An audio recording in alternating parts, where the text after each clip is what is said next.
Bismillahirrahmanirrahim. Assalamualaikum warahmatullahi wabarakatuh. Halo teman-teman semua, perkenalkan nama saya Ernawati dari semester 3 kelas A Prodi Pendidikan Kimia Universitas Islam Negeri Sunan Gunung Jati, Bandung. Dalam video kali ini saya akan mempresentasikan materi mengenai elektrokimia dan teori dualistik. Pembahasan pertama mengenai tumpukan volta. Sebelum tahun 1800, penelitian dibatasi pada listrik statis. Muatan listrik dapat terjadi karena adanya sebuah gesekan dan disimpan dalam sebuah kapasitor. Priestley dan Cavendish telah melakukan reaksi antara hidrogen dan oksigen melalui percikan listrik, lalu dilanjutkan oleh Adrian Pease van Troostwijk dan Jan Rudolf Dieman. Mereka mencoba menguraikan air melalui pelepasan listrik, namun tidak terlihat adanya pembentukan oksigen dan juga hidrogen di kutub yang berbeda. Kemudian pada tahun 1780, Luigi Galvani dari Italia memberikan petunjuk mengenai pembangunan alat yang mampu memberikan arus listrik. Galvani memperhatikan kaki katak yang baru saja dibedah, kaki katak akan bergerak-gerak ketika menyentuh dua logam yang berbeda. Menurut Alessandro Volta, efek yang lebih jelas diperlihatkan adanya arus listrik, yaitu berasal dari tumpukan komponen satu sama lain. Sebelum akhir tahun 1800, Humphrey Davy mencoba melakukan penelitian yang sama mengenai penguraian air. Dia berpendapat bahwa arus listrik yang dihasilkan tidak terjadi hanya dengan kontak dua logam yang berbeda saja, namun ada reaksi kimia yang berlangsung. Davy mencoba melewatkan arus listrik melalui larutan kalium kaustik. Kemudian, dia menemukan bahwa ada salah satu logam yang sedang dioksidasi. Theodore von Grotius menemukan teori mengenai dekomposisi, bahwa di dalam elektrolisis air, dekomposisi awalnya terjadi di dekat kutub positif dan juga kutub negatif, serta akan menghasilkan oksigen dan juga hidrogen. Oksigen dan hidrogen yang tertinggal segera digabungkan dengan bagian tepat dari partikel yang lainnya. Pada tahun 1803, Berzelius dan Wilhelm Hisinger menemukan bahwa ketika arus listrik melewati berbagai larutan garam, di kutub positif ditemukan sebuah asam dan di kutub negatif ditemukan sebuah basa. Penemuan ini sangat penting bagi Berzelius untuk mengantarkannya ke teori dualistik.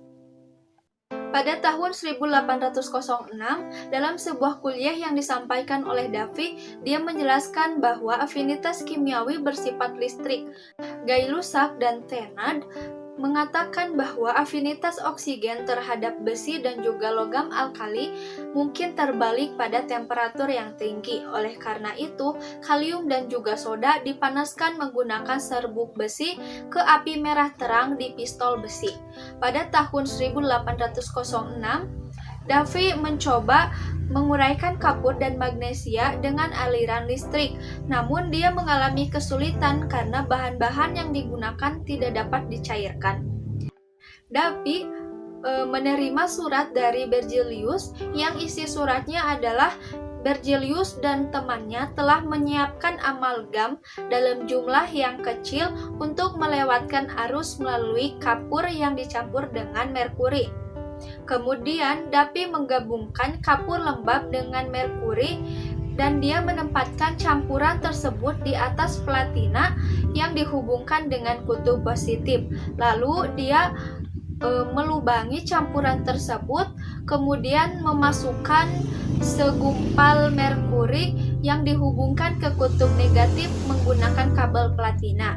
Dengan metode ini, Davy memperoleh cukup kalsium untuk menyaring merkuri dan mendapatkan sampel kalsium pertamanya. Lanjut ke pembahasan yang kedua mengenai upaya lebih lanjut pada dekomposisi. Meskipun David telah menguraikan 6 logam baru, tetapi dia tidak yakin logam tersebut akan berhasil membentuk sebuah elemen. Kemudian, David mencoba menguraikan natrium, sulfur, dan juga fosfor.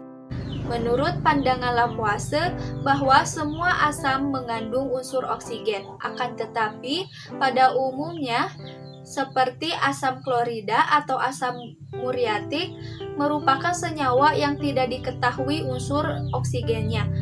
Pembahasan yang ketiga mengenai teori dualistik.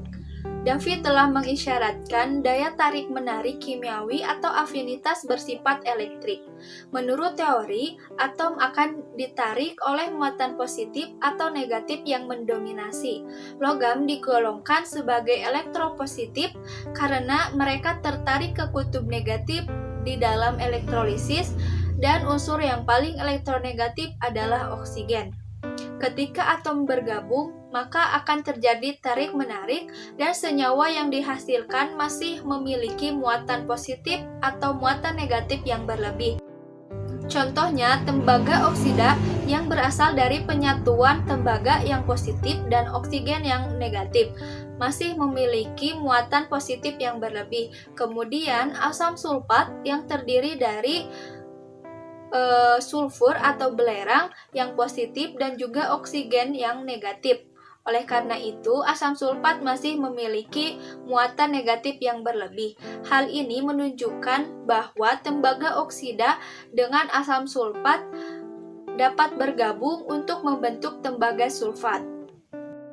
Lanjut ke pembahasan yang keempat mengenai Faraday's chemical work atau hal-hal yang dilakukan oleh Faraday dalam bidang kimia. Telah diketahui bahwa klorin termasuk salah satu elemen yang mendukung terjadinya pembakaran. Faraday terkejut ketika mengetahui bahwa karbon termasuk salah satu elemen yang paling mudah terbakar. Pada tahun 1820-an, dia menemukan bahwa ketika mereaksikan karbon dengan klorin di bawah pengaruh sinar matahari, maka diperoleh perklorida karbon atau C2Cl6. Ini merupakan reaksi substitusi pertama dan menghadirkan tantangan baru bagi teori dualistik. Pada tahun 1820-an, Faraday memperoleh reputasi yang semakin berkembang sebagai ahli kimia sehingga dia sering terlibat dalam kegiatan analisis di berbagai perusahaan. Ketika tahun 1825, dia diminta untuk menganalisis pada perusahaan gas portable, kemudian dia menemukan komponen yang jauh lebih volatil, yaitu isobutena. Kemudian, pada tahun 1823, Faraday bertindak atas perintah Davy untuk mencairkan klorin dengan cara memanaskan klorin hidrat dengan peralatan distilasi tertutup. Kemudian Davy mencoba mencairkan hidrogen klorida dan Faraday memperoleh sulfur dioksida cair, hidrogen sulfida, klorin dioksida, dinitrogen oksida, sianogen, dan juga amonia. Lanjut ke pembahasan yang kelima, yaitu mengenai studi elektrokimia kuantitatif. Pada tahun 1831, Faraday membuat karya klasiknya, yaitu penemuan induksi elektromagnetik.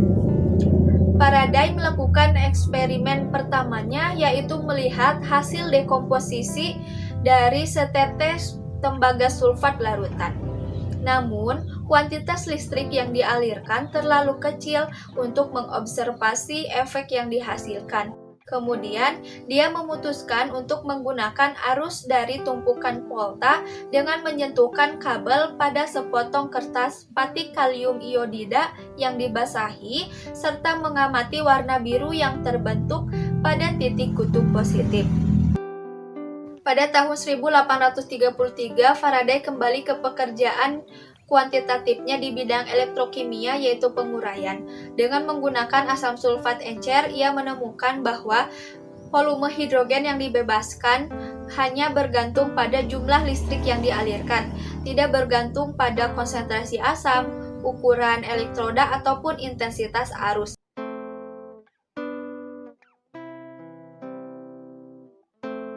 Dekomposisi hanya terjadi karena adanya proses kimiawi, yaitu adanya kekuatan afinitas yang menahan senyawa-senyawa tersebut. Kemudian, jumlah komponen atau elemen yang berbeda itu dibebaskan dengan jumlah listrik yang sama harus sebanding dengan massa dari senyawa tersebut. Untuk menguji hipotesis ini, maka Faraday mencoba mengalirkan arus listrik melalui garam logam yang menyatu serta menghubungkannya dengan voltameter seri untuk menghitung jumlah hidrogen yang dihasilkan serta jumlah arus listrik yang melewatinya.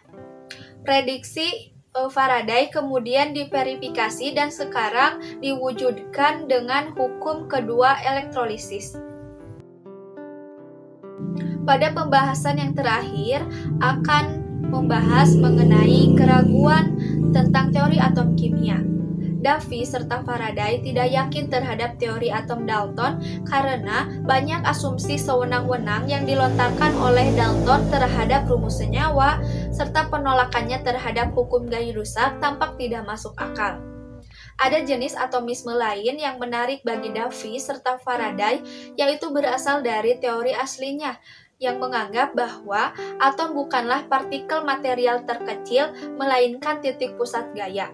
Menurut hukum kuadrat terbalik, ketika ada dua atom yang berjauhan, maka akan terjadi tarik-menarik satu sama lain. Kemudian, ketika jarak antara atom tersebut berkurang, maka gaya tariknya itu dapat berubah ke gaya tolak. Kemudian, jika terdapat jarak antar titik atom, maka gaya tariknya cenderung mendekati nilai 0, sedangkan gaya tolaknya cenderung mendekati nilai tak terhingga. Selama paruh pertama pada abad ke-9, itu adalah penemuan kimia organik yang memiliki implikasi terbesar, baik untuk elektrokimia dualisme ataupun untuk teori atom kimia.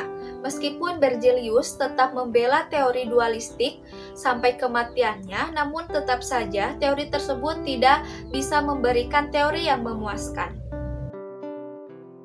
Itulah materi mengenai elektrokimia dan teori dualistik. Mohon maaf bila terdapat kesalahan serta kekurangan. Terima kasih. Wabillahi taufiq wal hidayah. Wassalamualaikum warahmatullahi wabarakatuh.